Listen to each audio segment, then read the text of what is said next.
Morning, সবাইকে স্বাগত জানাচ্ছি আমার আরেকটা নতুন ব্লগে। আজকে সানডে আর এখন সকাল 8:30 মতন বাজে। আমি চলে এসেছি একটু ব্রেকফাস্ট বানাতে।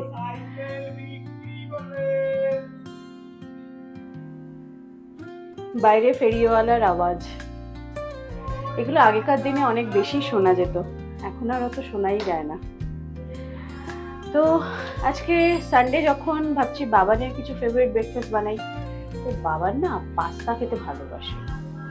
পাস্তা ওকে যদি হোয়াইট সস পাস্তা কি রেড সস পাস্তা যাই বানিয়ে দিই ও খায়, কিন্তু ওকে আমি বাড়িতে যে পাস্তাটা বানিয়ে দিই একটু ভেজিটেবল দিয়ে এগস দিয়ে, ও সেটা খেতে বেশি ভালোবাসে, মানে পুরো প্লেট পুরো ক্লিন করে খায়।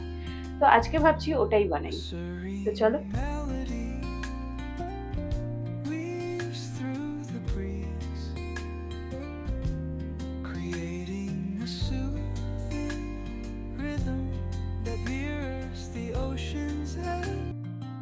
সবার প্রথমে পাস্তাটাকে বয়েল করব বলে আমি জল বসিয়ে দিলাম একটু নুন দিয়ে। পাস্তা বয়েল করতে একটু সময়ই লাগে, মানে নুডলসের মতন অত ফাস্ট হয়ে যায় না। আর যা যা ভেজিটেবল লাগবে আমি বের করে ভালো করে ধুয়ে ছোট ছোট করে কেটে নিলাম। এখানে আমি সাধারণত একটু অনিয়ন আর ক্যাপসিকামই দিই, আর যদি ঘরে বেল পেপার থাকে তাহলে বেল পেপার দিই। খুব ইজি এই রান্নাটা। কালকে না আমি একটু কলার বড়া বানিয়েছিলাম। অনেকগুলো বাড়িতে কলা জমে গেছিল, ওই যে আমরা গ্রামের বাড়ি গেছিলাম ওখান থেকে বাবা অনেক কলা দিয়ে দিয়েছিল গাছে। অত কলা কাকে দেবে, সবাইকে দিয়েও কত কলা থেকে গেছে। তো কলাগুলো তো নষ্ট হয়ে যাচ্ছিল, একটু নরম নরম হয়ে গেছিল, কি করব। তখন আমি মানিদের থেকে শুনলাম যে কলার বড়া বানিয়ে ভালো রকম খাওয়া যায়, অনেকটা না তালের বড়ার মতন খেতে লাগে।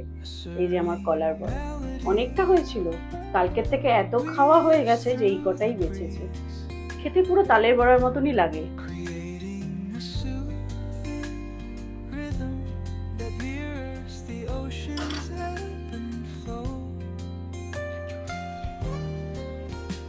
কলার বড়া না আমি প্রথমবার বানালাম, এরপরে যখন বানাবো আমি রেসিপিটা শেয়ার করব।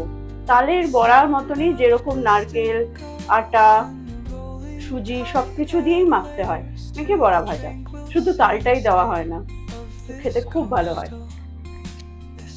পাস্তা তো বয়েল হচ্ছে, আমি তার পাশে একটু দুধ বয়েলের জন্য বসিয়ে দিলাম। কারণ আমি খুব একটা যে লুচি পরোটা পাস্তা এইসব যে ব্রেকফাস্টে খুব ভালোবাসি তা না, আমি একটু ওটস স্মুদি কিংবা উপমা পোহা এই ধরনের ব্রেকফাস্ট ভালোবাসি, চিলা। তো পাস্তাটা মেনলি বাবার ছেলের জন্য। আর এদিকে আমি একটু রসুনটাকে থেতো করে নিলাম, আর আদা আমার বাটা রাখাই থাকে ঘরে সবসময় করে। এবার আমি একটু ভেজিটেবলগুলো ফ্রাই করে নেবো তেলে। এখানে আমি ব্যবহার করছি রিফাইন্ড অয়েল।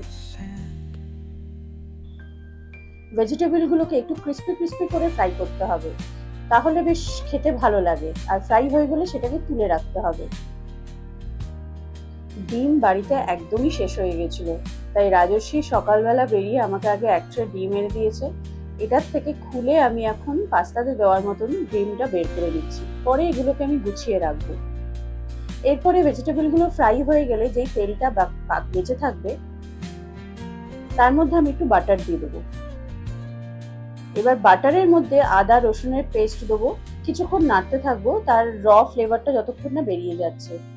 তার মধ্যে আমি পাস্তা দিয়ে দেবো, মানে বয়েলড পাস্তাটা, আর পাস্তাটাকে ভালো করে ফ্রাই করতে থাকবো। রাজস্বী বাজার টাজার করে চলেও এসেছে, আর বলছে তোকে একটু হেল্প করে দিই বলে আমাকে হেল্প করতে এসছে। এই মোমেন্টগুলো বেশ ভালোই লাগে, দুজনে মিলে একসাথে কাজ করা।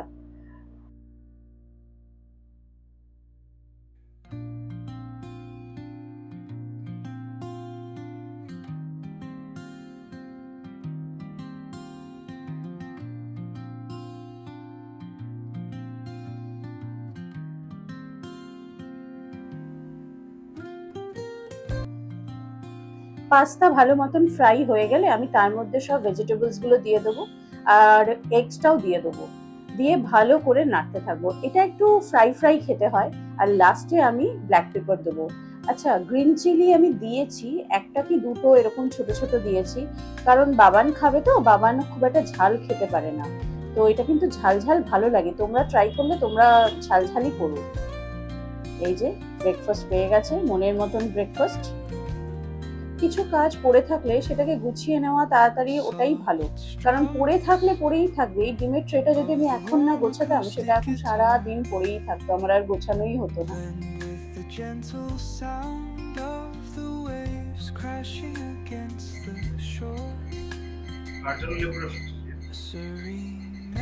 বাবান, ও তো স্কুল থাকলে ঠিকভাবে ফল টল খাওয়ানোই হয় না, ওই জন্য ছুটির দিনে চেষ্টা করি যাতে ঠিক মতন ফল অন্তত খাওয়াতে পারি, জুস খাওয়াতে পারি। সানডে মর্নিংটা আমাদের এভাবেই শুরু হলো। তোমাদের কিভাবে শুরু হলো আমায় অবশ্যই জানিও কমেন্ট করে।